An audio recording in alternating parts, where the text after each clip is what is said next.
नमस्कार आप सभी को। और फिर मैं आपके सामने आई हूँ एक नए देवी गीत के साथ। तो अच्छा लगे तो बस लाइक कर दीजिएगा।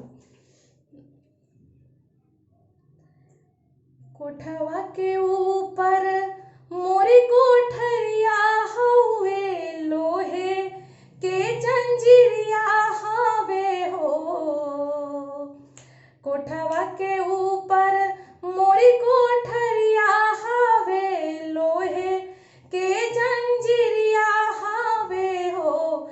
ए देवी जी कावाना स्वरूपे महलियाइलू बालकवा, देहिया बास कैलू हो।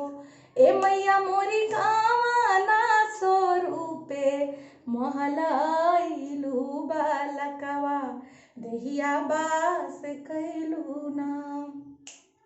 कोठवा के ऊपर तोरी कोठरिया हवे, लोहे के जंजीरिया हवे हो।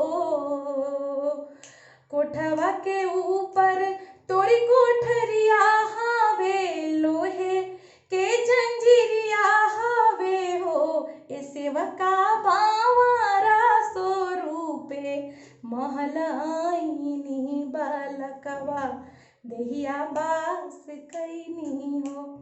ए सेवका भावारा स्वरूपे महलाइनी बालकवा, देहिया बास कैनी नाम।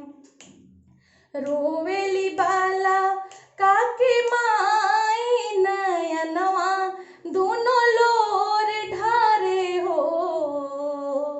रोवेली बाला काके माई नयनवा, दोनों लोर ढारे हो। ए मैया मोरी हमर बलका बहू, ते नादान लहरिया, राउर कैसे सही है हो।